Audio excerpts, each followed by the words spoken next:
Okay, so this video is covering the first sample essay in your packet regarding synthesis, the penny prompt.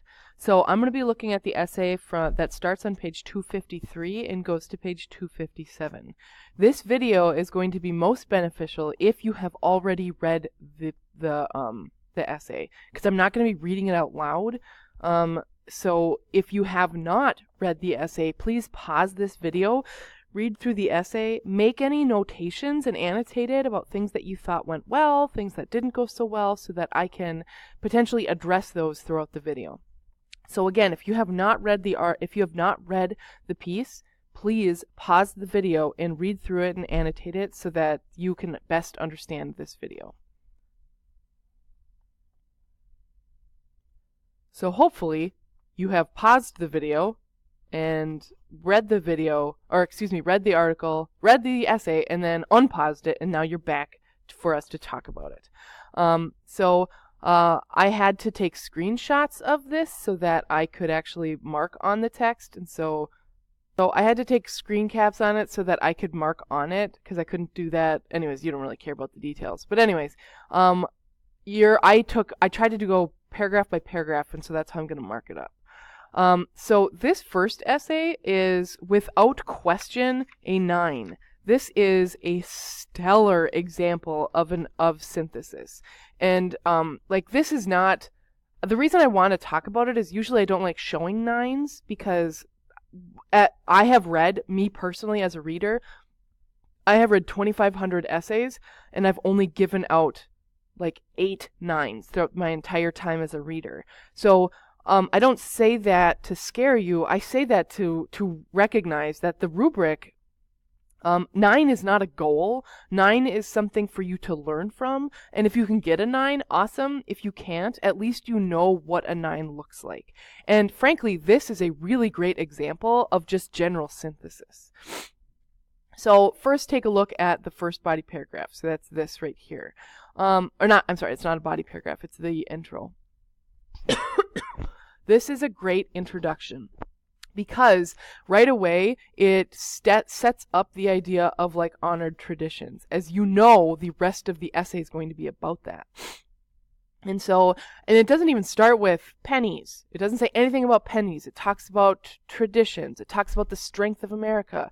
It talks about like these not monuments, but these traditions, these ideas are the reason why why we're so successful. He refers to them as monuments. Like, this writer is doing a really great job of articulating what the overarching idea is that's going to be presented in this essay. It's about traditions, it's about monuments, it's about things that are important to America. And so this builds the overarching idea that the student is going to be addressing, and then the thesis right here. From jingling in pockets to rolling off counters, the penny serves as an essential facet of everyday life, as well as a testament to our national roots. So this is telling me specifically, I agree with the penny, and here are the reasons why. 1, because it's an essential facet of our everyday life, and 2, because it's a testament to the national roots. So, like, the student is not verifying, but they are introducing the overarching concept that they are going to address throughout the rest of the essay. This is a fabulous introduction. Now, some students do ask, hey, can I use a source in my introduction? And the answer is emphatically, yeah, of course. Like, you don't have to, but you absolutely can. And so if the student wanted to talk about something having to do with monuments, because that would be the second to the last source, or you could even use the picture if the student wanted. What I'm trying to get across to you is, yes, you can use sources in your introduction. It is not mandatory, but you can. So let's take a look at the next body paragraph. And yes, I had to cut it off, and I'm sorry. But the next body paragraph starts with, as both a convenience and a recognized component of American life, the penny is far too entrenched to become easily uprooted. So this is a topic sentence just like we've been talking about throughout the entire year. This topic sentence articulates to the reader, hey reader, I'm about to tell you stuff about why we can't get rid of this. That because people find it's a convenience and it's an important part of American society and it's entrenched. We can't get rid of it. So then the student is going to articulate why it's entrenched. What are the reasons it's entrenched? Where's this convenience and significance coming from? The only thing that I am also going to point out is that the word choice that the student uses is really awesome. Like, not because the student doesn't say like, because it's easy to use and because it's important. They articulate it much more smoothly as both a convenience, the ease of use, and the recognized component of modern American life. Like, it's an important component of American life. Like, these are really good words to use. And then the word entrenched is also very strong. Like, this is really, really like stuck. There's no way there's no way you're going to get rid of it. But as we continue to look forward, so the student has their own ideas. Has their own position about how this is entrenched. And the rest of the essay uses the sources to support that.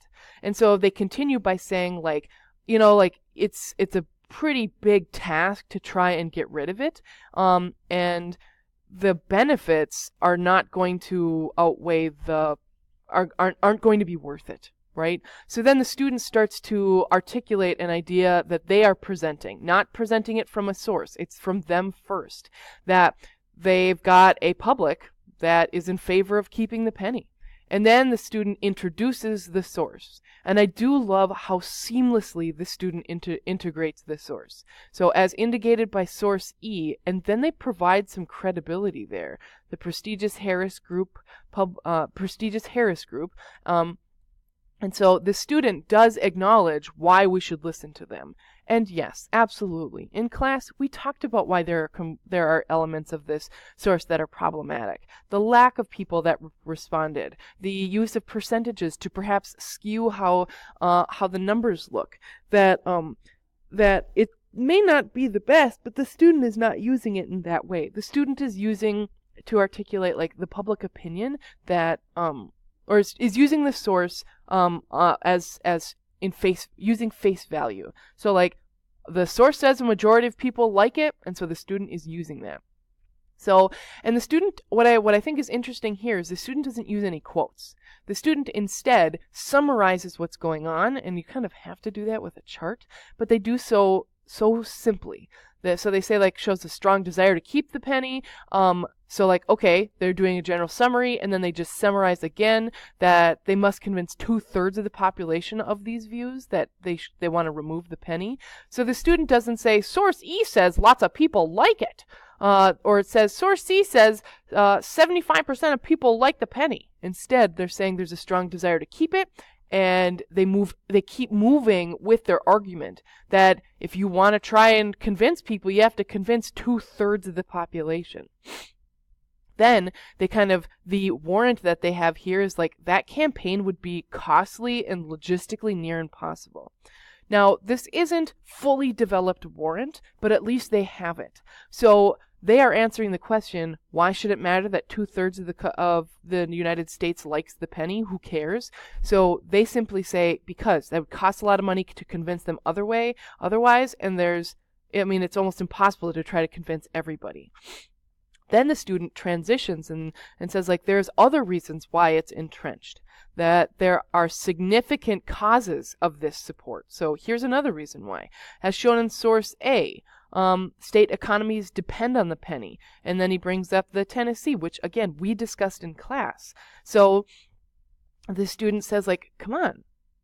There are states that rely on this. That's a reason why it's entrenched. And then the student continues and says, like, well, on a more personal level, then talks about the pennies, like people are familiar with them, like people know about them. I will say this last part is probably the most tenuous, or like not the greatest. It's the weakest argument that or the weakest piece of evidence. But they do add it. So what's interesting here is the student synthesizes 3 different components. So they synthesize source E, they synthesize source A, and then they synthesize a personal example. Again, personal example, not all that great, or their personal position or idea that they have going there, but they do point out that, lots of people like it. There's reasons that they like it, and hey, we're familiar with it. Again, not the greatest argument here, but look at how they synthesize all of the sources, and they do so really effectively. Or not all of the sources. They point out how these sources are related so that at the end of the body paragraph, it's clear what this paragraph was all about. So then, when I take a look at the next body paragraph. So this body paragraph is really awesome as well. And you might be saying, but Ms. Hain, I think they only use source F in this paragraph. Oh no, I'm sorry, they use source G. Which, hey, heads up, they use in that silly picture. The one that we said was weird, like not weird, but was completely and utterly useless. The student uses it, and they use it really well. So they're not saying, like, not only do people just like it, it's also something, it shows our value. So, like, source G, he integrates the student, I keep saying he, I don't know if it's a dude or a dudette, so I apologize for assigning this writer as a he. But anyways, so saying that source G, and what should I take from source G? Because the penny has always existed in our society since the earliest days. So the student is saying, like, hey, it's part of our history. Why would you get rid of the history? And I know Tom's is saying, oh, but that part of the history is over. But the student does bring up a point. This is a position that the student has, and they are using source G to support that. So then they continue and assert that it's an emblem of thrift, that it's part of our storied past. Again, this is the warrant of source G. Why should I care about this? Well, because it's been in our kits, it's part of our past, it's important. Then he brings in this idea of other monuments, like the White House, Mount Rushmore. They are guarded and watched over. Like, what an amazing thing to say. So, like, the student is asserting that if we care about these, we should care about other smaller monuments like the penny. The student actually uses a rhetorical question there. So again, like, the penny is important to us. It's all over the place. It's everywhere. And then he uses source F. Remember, source F is talking about how they are continuing to renew the concept of the penny as a monument, particularly to Lincoln. So the student again summarizes it really well here, and then just articulates, like, it's super important. It's not only important to our economy, but it's important to our heritage. So the student uses uses multiple components. Source G as the history, then our current understanding of monuments, and then a current understanding of monuments. So again, student is using source G, personal, perspective, and source F. Really effectively done. Then the student goes on to, in this whole body paragraph is a response to the opposition. And now this is not necessary, right? So this isn't something that's an automatic must-have, but the student does present, they see an opportunity to discuss what someone might say in response to the penny being banned, and so the student wants to respond. The student saw the sources and saw that there was a current discussion, so they said, I should probably include that. Again, students scored perfectly fine on this essay without having that part. But notice that it does definitely lift an essay higher into a next level in a higher scoring essay if you can. So it's not crucial. Students have scored 8s and 9s without them, but it does it elevates this essay particularly. So what the student does is they say, like, yeah, some people don't like it, and then they introduce source C as people who don't like it, and then they use source D to really break it apart. And then this is where you start to see some quotes. So the reason that I really like this is because this particular essay is because they integrate summary, they integrate quotes, they have really great warrant throughout. There's never ever a body paragraph where I'm kind of wondering, why is any of this important? So I don't have time to go through the warrant, but it is really effective.